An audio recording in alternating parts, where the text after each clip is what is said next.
السلام علیکم ورحمۃ اللہ وبرکاتہ. الحمد للہ رب العالمین والصلاة والسلام علی سید الانبیاء والمرسلین محمد وآلہ واصحابہ اجمعین. اما بعد فاعوذ باللہ من الشیطان الرجیم. بسم اللہ الرحمن الرحیم. ولما توجه تلقاء مدين قال عسى ربي أن يهديني سواء السبيل. صدق الله مولانا العظيم. بزرگان محترم، شاید آپ کو یاد ہوگا کہ پچھلی جمعہ میں نے سورۃ القصص کی روشنی میں دوسرے رکوع کی آیتوں کا خلاصہ پیش کیا تھا. اللہ رب ذوالجلال نے ہمارے لیے جو پیغامات عطا فرمائے ہیں اسے اس وقت ہمیں سمجھنے کی ضرورت ہے، پڑھنے کی ضرورت ہے، اس سے نصیحت حاصل کرنے کی ضرورت ہے. تیسرا جو رکوع ہے، اس رکوع میں اللہ رب ذوالجلال نے حضرت موسیٰ علیہ السلام کے آگے کے حالات کو ذکر فرمایا کہ یہاں مصر میں حضرت موسیٰ علیہ السلام کا رہنا ذرا مشکل ہو گیا، تو اللہ رب ذوالجلال نے ہدایت دی، راستہ دیا کہ نکلو یہاں سے، چھوڑو، اب یہاں آپ کا رہنا نہیں ہے اور آپ کا یہاں رہنا مناسب نہیں ہے. تو اس وجہ سے حضرت موسیٰ علیہ السلام مصر کی سرزمین کو چھوڑ کر، پتہ نہیں تھا کہ کس جانب جانا ہے، بس نکل پڑے تھے. تو اللہ رب ذوالجلال نے قرآن میں اسے یوں تشریح فرمائی کہ وَلَمَّا تَوَجَّهَ تِلْقَاءَ مَدْيَنَ قَالَ عَسَى رَبِّي أَن يَهْدِيَنِي سَوَاءَ السَّبِيلِ. جب حضرت موسیٰ علیہ السلام مدین کی طرف متوجہ ہوئے، امید ہے کہ اللہ، راستہ بھی پتہ نہیں ہے کہ کس راستے سے جانا ہے، کوئی انسان بھی نہیں ہے کہ جس سے پوچھ لیا جائے کہ بھئی راستہ کہاں جاتا ہے. نہ کھانا، نہ روٹی، نہ کوئی اور چیز، نہ سواری، بس نکل پڑے. جان کی حفاظت کرنا بھی ضروری ہے، اس وجہ سے حضرت موسیٰ علیہ السلام یہاں سے نکل پڑے اور چلتے چلتے مدین پہنچ گئے. قرآن اس کی تفصیلات پیش نہیں کرتا کہ پورا واقعہ کہ یہاں کیا ہوا، وہاں کیا ہوا، ان ساری چیزوں کو قرآن ذکر نہیں کرتا. قرآن صرف ان باتوں کو ذکر کرتا ہے کہ جس سے ہمیں عبرت ملے، نصیحت ملے. اگر ہماری جان کا خطرہ کہیں ہو تو ایسی صورت میں ہمیں کیا کرنا چاہیے. قرآن یہ ذکر کرتا ہے کہ اب اس جگہ کو آپ خالی کر دیں، ہجرت کر دیں اور کہیں جائیں تاکہ آپ کے جان کی حفاظت ہو سکے. وَلَمَّا وَرَدَ مَاءَ مَدْيَنَ وَجَدَ. تو جب حضرت موسیٰ علیہ السلام مدین کی طرف نکل پڑے اور مدین پہنچ گئے. وَلَمَّا وَرَدَ، وَرَدَ کے معنی ہے پہنچ جانا. وَجَدَ عَلَيْهِ أُمَّةً مِّنَ النَّاسِ يَسْقُونَ. تو اس لیے کہ آبادی سے باہر کنویں تھے، لوگ اپنی بکریوں کو دن بھر چرا کے رات میں پانی پلانے کے لیے، یعنی مغرب سے پہلے پانی پلانے کے لیے وہ کنووں پہ پہنچتے اور پانی پلا لیتے، پھر اس کے بعد اپنے اپنے گھر چلے جاتے. معمول کے مطابق لوگ اپنی بکریوں کو لے کے کنویں پہ پہنچے ہیں اور ساتھ ساتھ دو لڑکیاں اپنی بکریوں کو لے کر کنارے پر کھڑی ہوئی ہیں. تو حضرت موسیٰ علیہ السلام نے اس سارے منظر کو دیکھا کہ سارے لوگ بکریوں کو لا رہے ہیں، پانی نکال رہے ہیں، پلا رہے ہیں، چل رہے ہیں، لیکن یہ دو لڑکیاں اپنی بکریوں کو لے کر کنارے کھڑی ہوئی ہیں، یہ آگے نہیں بڑھ رہی ہیں، دیکھا نہیں جا رہا تھا۔ وَوَجَدَ عَلَيْهِ أُمَّةً مِّنَ النَّاسِ يَسْقُونَ، تو حضرت موسیٰ علیہ السلام نے ان دو لڑکیوں سے جو پیچھے کھڑی ہوئی ہیں اپنی بکریوں کو لے کے پانی پلانے کے لیے آگے نہیں، جو بعد میں آ رہے ہیں وہ آگے آئے، پانی پلا رہے ہیں، لے کے جا رہے ہیں۔ وَوَجَدَ عَلَيْهِ أُمَّةً مِّنَ النَّاسِ يَسْقُونَ، تو سارے لوگ پلا پلا کے جا رہے ہیں، یہ نہیں پلا رہی ہیں۔ تو حضرت موسیٰ نے پوچھا کیا قصہ ہے، کیوں تم نہیں پلا رہی ہو؟ ارے تم بھی جاتے بکریوں کو پانی پلاتے اور اپنی منزل کی طرف آگے بڑھ جاتی، کیوں نہیں پلا رہی ہو؟ کہا کہ ہمارے بازوؤں میں اتنی طاقت نہیں ہے کہ ہم کنووں سے پانی نکالیں اور اپنی بکریوں کو پلائیں، طاقت نہیں ہے۔ اب یہ جو طاقتور لوگ ہیں کنویں سے پانی نکال کے بکریوں کو پلا کے جو چھوڑ کے چلے جاتے ہیں، آخر میں ہم اپنی بکریوں کو وہ پانی پلا کے پھر لے کے چلتے ہیں، ہم یہی ہماری عادت ہے۔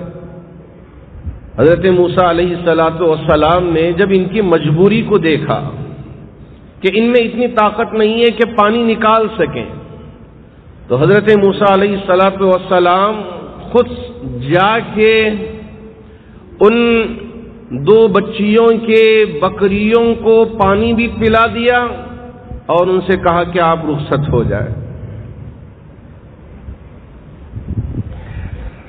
قالتا لا نسقی حتی یصدر الرعاء وابونا شیخ کبیر، اور انہوں نے اپنی پریشانی کا بھی اظہار کیا کہ ہم تو لڑکیاں ہیں، بچیاں ہیں، ہمیں باہر نکلنا نہیں ہے، لیکن اگر مجبوری ہو، باپ بوڑھا ہے، گھر میں ہے، باہر نہیں نکل سکتا، یہ سارا کام نہیں کر سکتا، کوئی لڑکے گھر پہ نہیں ہے جو ہمارا تعاون کر سکے، ہمارا ساتھ دے سکے، تو اس لیے مجبوری میں ہم نکل گئے ہیں۔ وہ ابونا شیخ کبیر، تو ہمارے والد بوڑھے ہو گئے ہیں، وہ ہمارا ساتھ نہیں دے سکتے، اس لیے وہ گھر پہ ہیں۔ تو ساری حالت کو سمجھنے کے بعد، اس لیے کہ ان کی مجبوری ہے، اگر ان کے گھر میں بھی مضبوط باپ ہوتا تو وہ آ کے بکریوں کو پانی پلاتا، یا مضبوط بھائی ہوتے تو یہ بکریوں کی خدمت کرتے اور یہ بکریوں کو پانی پلاتے اور یہ گھر کے کام و کاج دیکھتے۔ اسی لیے حضرات علماء نے لکھا ہے، جہاں جس بچی کے لیے، جس بیٹی کے لیے، جس ماں کے لیے اگر گھر پر کوئی نہیں ہے، کام کرنے کی مجبوری ہے تو وہ کام کر سکتی ہے، وہاں اس کے لیے شریعت کسی طرح سے روکتی نہیں، کوئی رکاوٹ نہیں ہے۔ فسقى لهما ثم تولى الى الظل فقال رب لما انزلت الي من خير فقير۔ حضرت موسیٰ علیہ السلام نے ان دو بچیوں کے بکریوں کو پانی نکال کے پلایا اور کہا کہ اب رخصت ہو جاؤ۔ پھر حضرت موسیٰ علیہ السلام ایک درخت کے سائے میں نیچے آ گئے، اس لیے کہ بھوک بڑی زور سے لگ رہی تھی، پورا سفر کر کے آئے تھے، کہیں کھانے کو نہیں ملا تھا، اس لیے آرام کرنے کے لیے درخت کے نیچے چلے گئے، سائے کے نیچے الی الظل۔ اور اس کے بعد اللہ رب ذوالجلال کی بارگاہ میں دعا کیا، کسی سے پوچھا نہیں کہ بھئی میں مسافر ہوں، بھوکا ہوں، ذرا کھانا دے دو، پوچھا نہیں۔ فقال ربی لما انزلت الی من خیر فقیر، اے میرے رب کچھ تو بھیج دے۔ اللہ کی بارگاہ میں دست سوال رکھا کہ اے میرے رب تو ہی میری مدد کرنے والا ہے۔ لما انزلت الی من خیر فقیر، ایک محتاج بندہ ہے، کوئی خیر یعنی کوئی کھانے کا نظام بنا دے، کوئی آسمان سے اتار دے یا کوئی کسی کو بھیج دے، بھیجنے والی ذات تو ہے، بندوں سے پوچھنا نہیں ہے، بندوں کے سامنے دست سوال دراز کرنا نہیں ہے، دینے والی ذات اللہ کی ہے۔ یہ سفر کر کے آئے ہیں، ان کو کچھ پتہ نہیں ہے، یہاں مسافرین کا انتظام ہو سکتا تھا، مجبوری ہے، لیکن باوجود اس کے کہ کسی سے مانگا نہیں، کسی سے پوچھا نہیں۔ کس سے پوچھا؟ اللہ رب ذوالجلال کی بارگاہ میں اپنی مجبوری کا اظہار کیا۔ قال رب لما انزلت الی من خیر فقیر۔ یہاں دعا، اتنے میں فجاءت احداہما تمشی علی استحیاء، وہ جو دو بچیاں تھی جنہوں نے اپنی بکریوں کو پانی پلانے سے ذرا دور کھڑی ہو گئی تھی، پلا نہیں سک رہی تھی، حضرت موسیٰ نے ان کی مدد کر دی تھی علیہ السلام۔ اب ان دو لڑکیوں میں سے ایک لڑکی آئی، فجاءت احداہما تمشی علی استحیاء، شرماتے ہوئے، اس لیے کہ لڑکیوں میں شرم و حیا ہونی چاہیے۔ آج کل کی لڑکیوں میں تو شرم و حیا ختم ہو گئی ہے، عریانیت، فحاشیت اور اپنے بدن کی نمائش عام۔ یہاں مجبوری ہے، ان کے گھر میں کوئی کام کرنے والا نہ تو باپ طاقتور ہے نہ بھائی ہے، اس وجہ سے مجبوری میں آئی ہے، لیکن اپنی شرم و حیا کی حفاظت کرتے ہوئے احداہما تمشی علی استحیاء۔ آج کل کی بہنوں کے لیے، آج کل کی بیٹیوں کے لیے، یہ حضرت شعیب کی یہ جو بیٹیاں ہیں، یہ وہ نصیحت پیش کر رہی ہیں کہ تمہارے لیے مجبوری ہو باہر نکلنا، تمہارے گھر میں کوئی کام کرنے والا نہیں ہے، تمہارا شوہر کام کرتا نہیں ہے، تمہارا باپ نہیں ہے، تمہارے بھائی نہیں ہے، ایسی مجبوری میں تمہیں نکلنا پڑے، تمہاری شرم و حیا کی حفاظت تمہیں کو کرنا ہے۔ احداہما تمشی علی استحیاء۔ اس کے بعد کہنے لگی، قالت ان ابی یدعوک لیجزیک اجر ما سقیت لنا، گزارش رکھی کہ میرے والد بزرگوار آپ کو بلا رہے ہیں، لیجزیک، تاکہ آپ کو اجرت دیں، اس لیے کہ آپ نے بکریوں کو پانی پلایا۔ ہمارے والد نے ہم سے پوچھا کہ اب تک تم تاخیر سے آتی تھی، دیر سے آتی تھی، لیکن آج بہت جلدی آ گئی، کیا وجہ؟ تو انہوں نے ذکر کیا تھا کہ ایک طاقتور نوجوان وہاں ہے، تو انہوں نے پانی نکال کے ہماری بکریوں کو پلا دیا۔ تو اب حضرت شعیب تھے وہاں علیہ السلام، انہوں نے کہا لے کے آؤ، یہاں حضرت موسیٰ دعا مانگ رہے ہیں۔ یہ تاریں جڑتی ہیں کہ انسان کو پتہ بھی نہیں کہ میرا کام یہاں اٹکا ہوا ہے، یہاں میری پریشانی ہے، میں یہاں تکلیف میں ہوں، میں یہاں مصیبت میں ہوں۔ یہاں بندہ پریشان ہو کے اللہ کی بارگاہ میں دعا کرتا ہے، رب وہاں سے دوسری تار جوڑ کے اس کے لیے انتظام کر دیتا ہے۔ یہ سوچنے کی ضرورت ہے، اس سے عبرت لینے کی ضرورت ہے، اس سے ہم راہ لینے کی ضرورت ہے کہ بندہ پریشان ہو کے رب کی بارگاہ میں اپنی پریشانی کو رکھتا ہے، اسے معلوم نہیں ہے کہ میری کون مدد کرنے والا ہے، اسے پتہ نہیں ہے کہ میری مدد کیسے ہوگی۔ یاد رکھیں ہمارے نوجوان، یاد رکھیں ہمارے دوست احباب کہ جب وہ مشکل میں ہو، پریشانی میں ہو، کسی اور کے سامنے ہاتھ پھیلانا نہیں ہے، رب کی بارگاہ میں عاجزی و انکساری کے ساتھ اپنی فریاد کو پیش کرنا ہے۔ ہمارا رب ہی ہے جو تاروں کو جوڑنے والا ہے۔ یہاں حضرت موسیٰ کو پتہ نہیں کہ شعیب علیہ السلام ہے، یہاں یہ بچیاں ان کی مدد کر دیا، یہاں تار جڑ گئے۔ حضرت موسیٰ علیہ السلام کو بلاوا آ گیا، بھوکے ہیں، پیاسے ہیں، کچھ کھایا نہیں، اس لیے کہ کچھ ملا نہیں، راستے کی صعوبتیں، پریشانیوں سے دو چار ہو کے ایک درخت کے نیچے آرام کر رہے ہیں۔ بچی آ کے شرم و حیا کی پیکر بن کے پکار کے کہہ رہی ہے کہ میرے والد آپ کو بلا رہے ہیں، اجرت دینا چاہتے ہیں، آپ آئیں، تشریف لے آئے۔ حضرت موسیٰ علیہ السلام کے دماغ میں یہ نہیں تھا کہ میں اجرت لوں، لیکن اللہ کے حکم سے گویا کہ اللہ کی طرف سے اشارہ ملا، یہ نکل پڑے۔ یہاں دیکھیں کہ اللہ نے ہمیں مرد بنایا ہے، ہمارے اخلاق کیسے ہونی چاہیے کہ ہمارے سامنے اگر کوئی خوبصورت لڑکی آ جائے اسے دیکھیں، اس لیے کہ یہ دیکھنے کی چیز ہے، یہ ہے کہ ہم کو پرہیز کرنا چاہیے۔ حضرت موسیٰ علیہ السلام نے یہاں ہمیں بتایا ہے،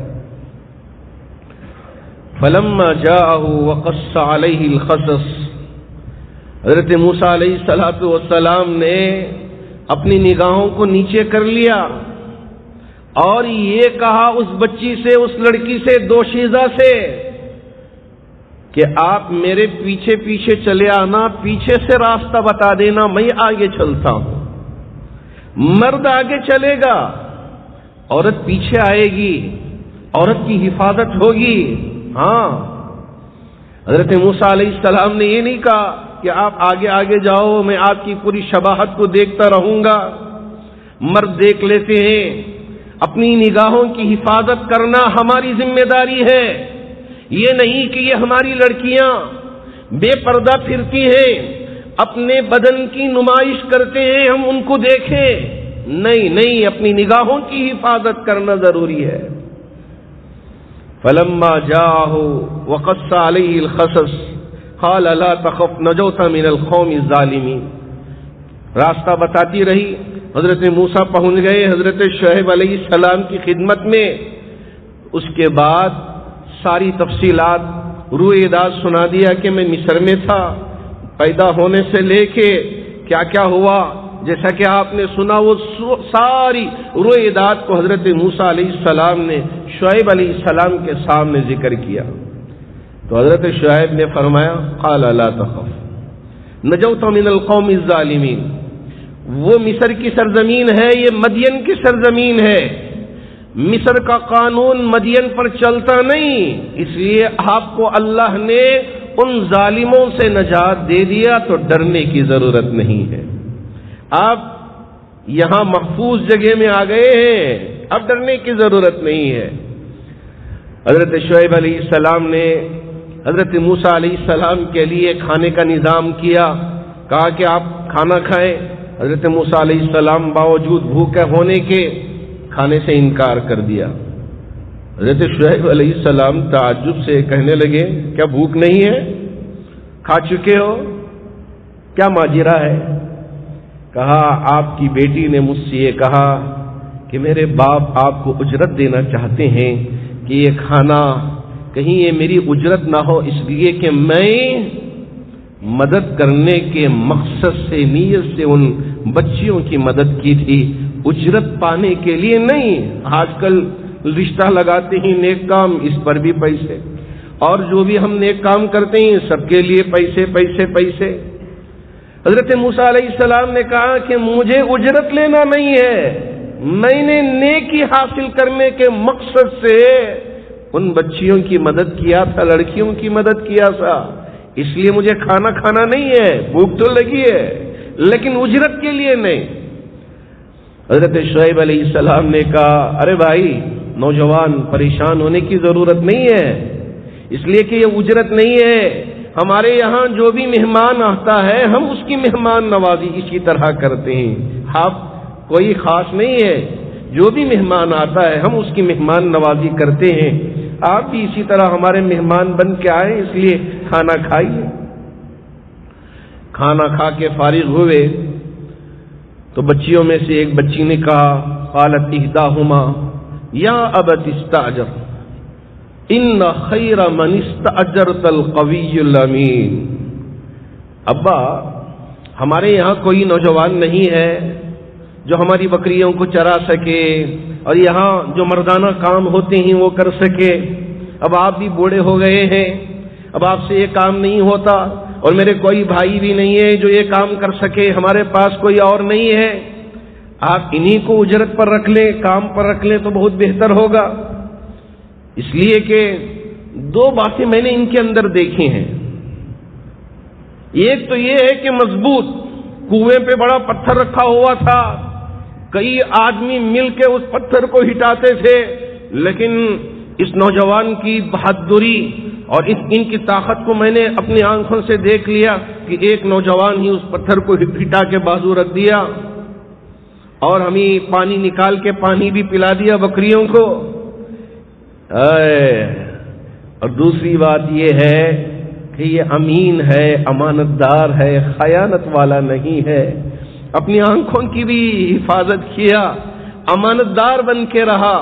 جب آئے تو اس نے پیچھے مجھے کیا، کہا کہ آپ آگے نہ آئیں، پیچھے سے راستہ بتائیں۔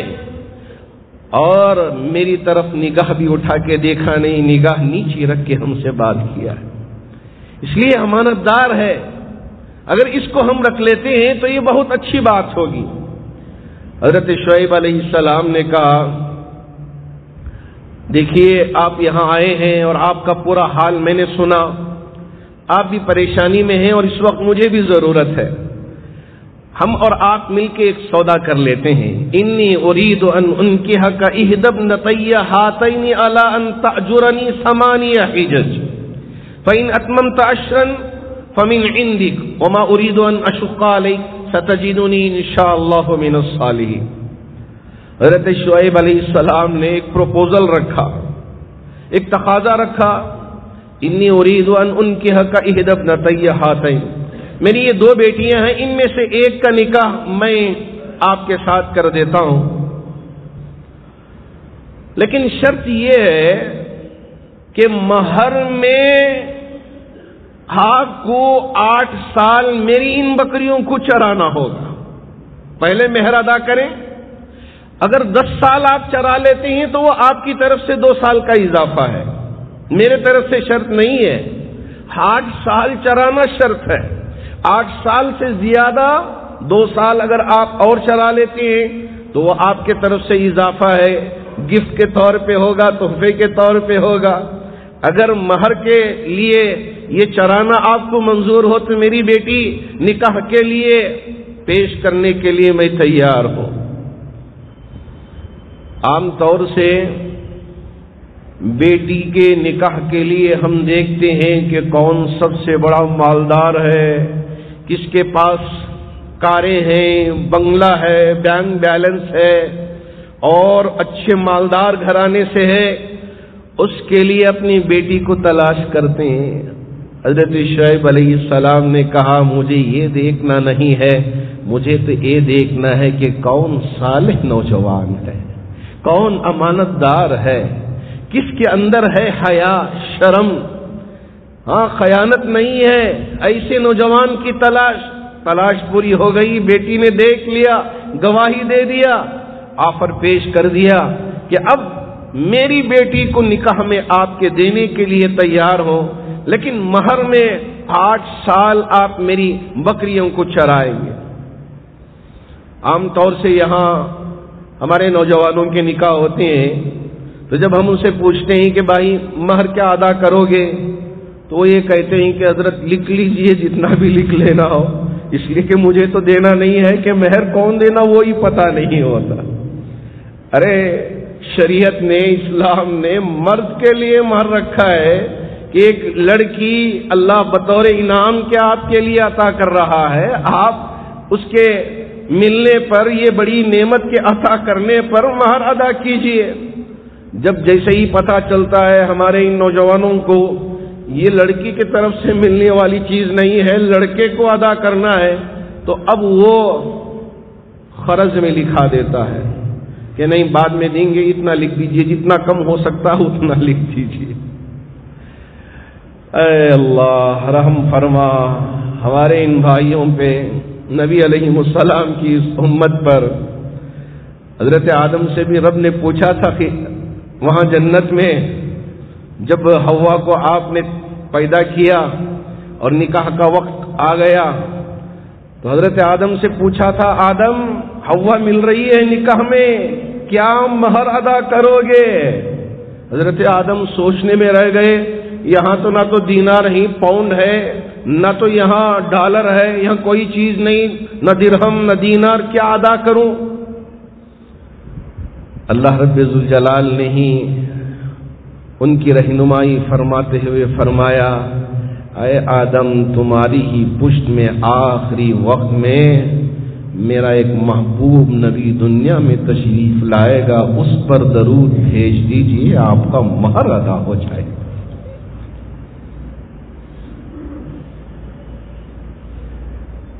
ہاں حضرت آدم نے بھی مہر ادا کیا درود بھیج کے. درود میں بڑی طاقت ہے، اس لیے ہم بھی پڑھتے ہیں تاکہ یہ پریشانیاں دور ہو جائے، اللہ ہمارے لیے سکون اور اطمینان کی زندگی عطا کرے. اللہ کرے کہ اللہ رب ذوالجلال ہمارے درود پڑھنے کو قبول کر لے۔ تو حضرت موسیٰ علیہ السلام نے قبول کر لیا، آپ کی شرط منظور ہے، مہر میں 8 سال 10 سال جو بھی ہوگا ہم، لیکن اس میں کسی طرح کی کوئی خیانت نہیں۔ تو حضرت شعیب علیہ السلام نے فرمایا میں تو ایک صالح ہوں، میں کسی طرح کی خیانت نہیں کروں گا، جو وعدہ ہوگا اس وعدے کو نبھایا جائے گا، بعد میں چل کر کوئی مکر گکر نہیں، وعدہ خلافی نہیں۔ آج ہم بزنس کی پارٹنرشپ کرتے ہیں اور ہمارے بزنس شروع ہوتے ہیں، جیسے ہی بزنس ترقی کر لیتا ہے نیتوں میں فتور آ جاتا ہے۔ اب بزنس نہیں یہ پورا میرا ہے، آپ کا کچھ نہیں ہے۔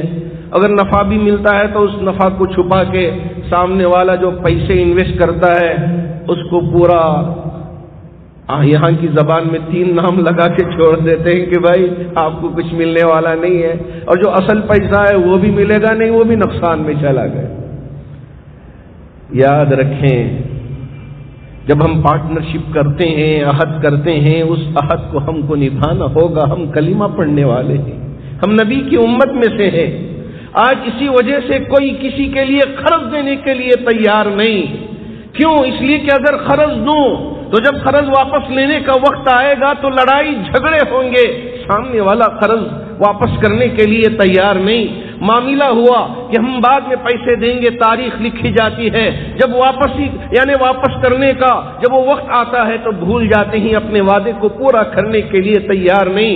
ہم ہیں نبی کے امتی، لیکن ہم ان باتوں پہ عمل کرنے کے لیے تیار نہیں۔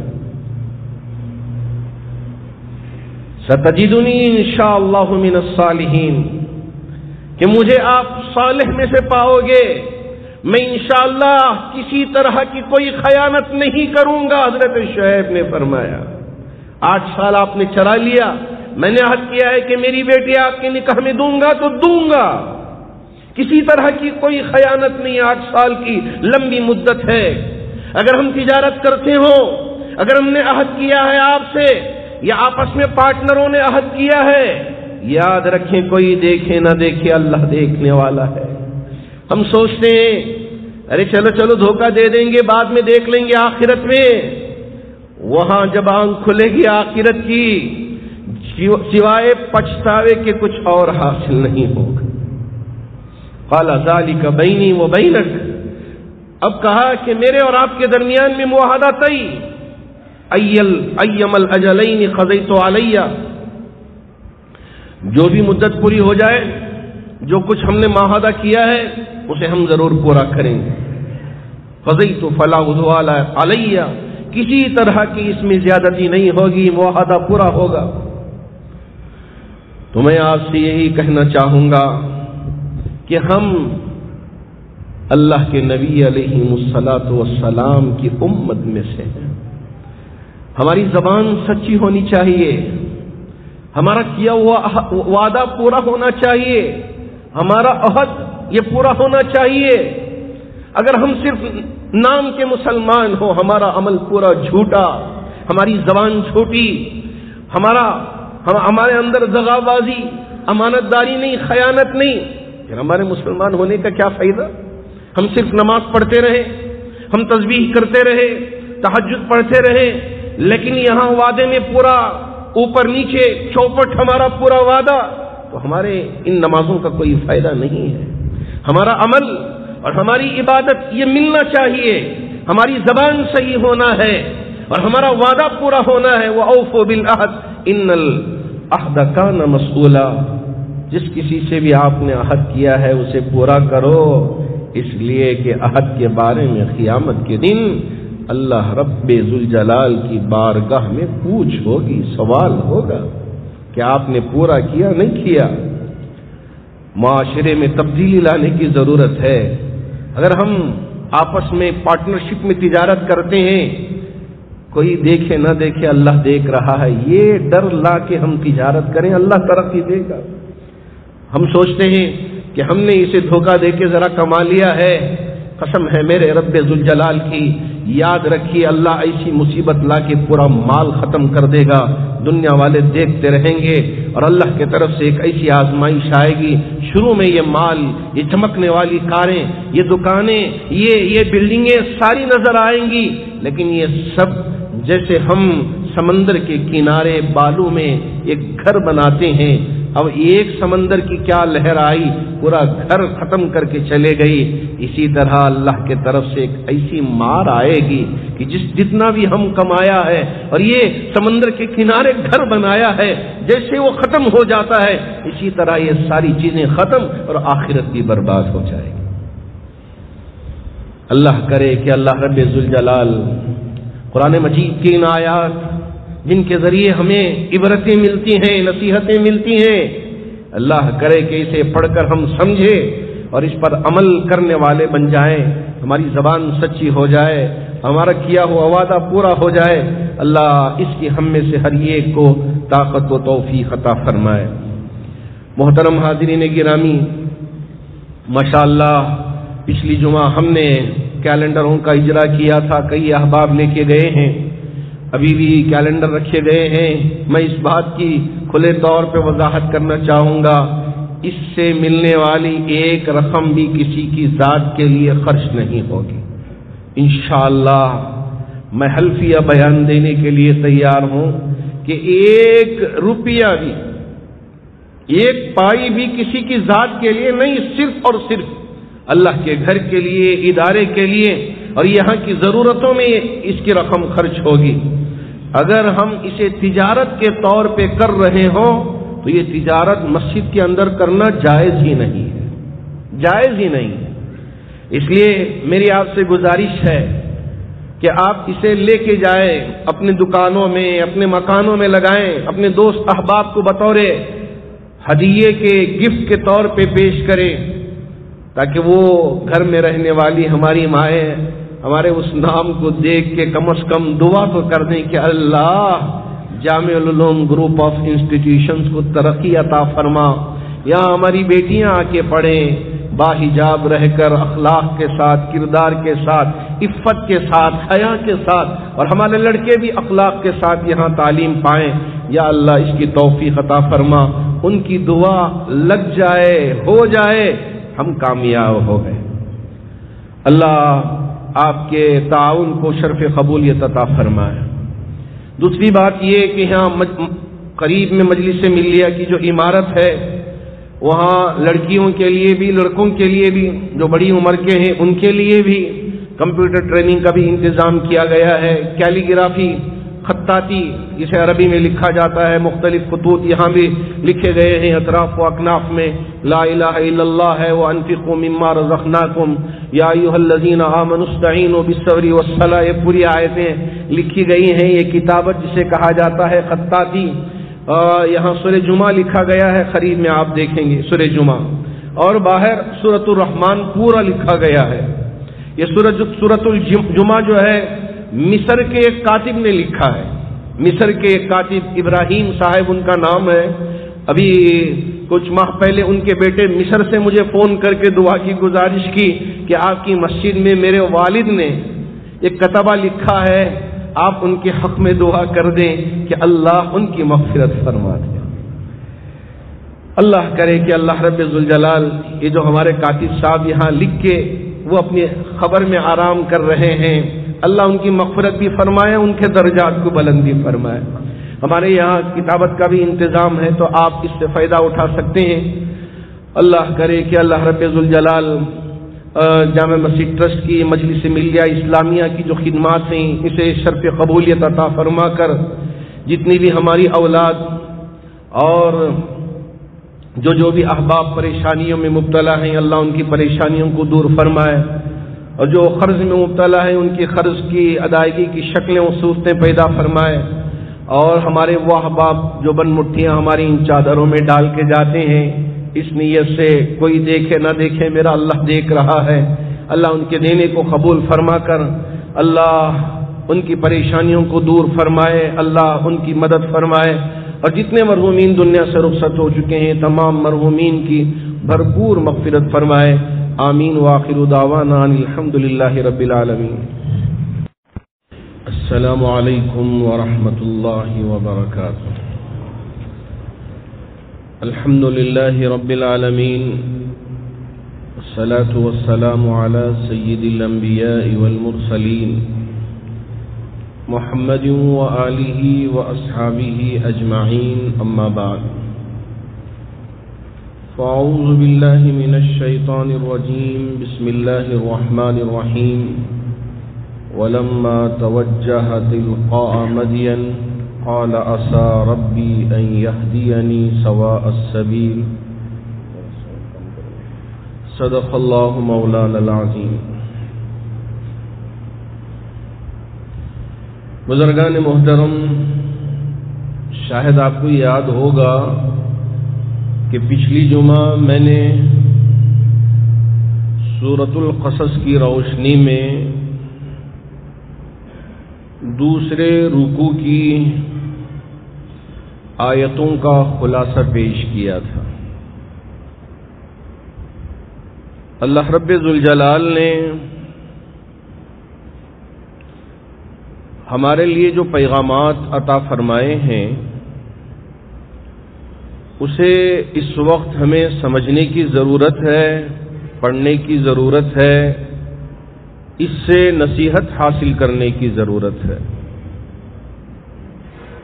تیسرا جو رکوع ہے، اس رکوع میں اللہ رب ذوالجلال نے حضرت موسیٰ علیہ السلام کے آگے کے حالات کو ذکر فرمایا کہ یہاں مصر میں حضرت موسیٰ علیہ السلام کا رہنا ذرا مشکل ہو گیا، تو اللہ رب ذوالجلال نے ہدایت دی، راستہ دیا کہ نکلو یہاں سے، چھوڑو، اب یہاں آپ کا رہنا نہیں ہے اور آپ کا یہاں رہنا مناسب نہیں ہے۔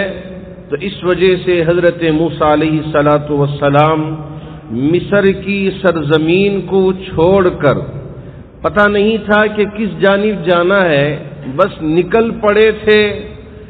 تو اللہ رب ذوالجلال نے قرآن میں اسے یوں تشریح فرمائی کہ وَلَمَّا تَوَجَّهَ تِلْقَاءَ مَدْيَنَ قَالَ عَسَى رَبِّي أَن يَهْدِيَنِي سَوَاءَ السَّبِيلِ۔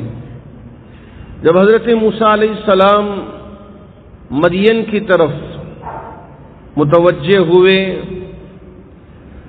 امید ہے کہ اللہ، راستہ بھی پتہ نہیں ہے کہ کس راستے سے جانا ہے، کوئی انسان بھی نہیں ہے کہ جس سے پوچھ لیا جائے کہ بھئی راستہ کہاں جاتا ہے، نہ کھانا، نہ روٹی، نہ کوئی اور چیز، نہ سواری، بس نکل پڑے۔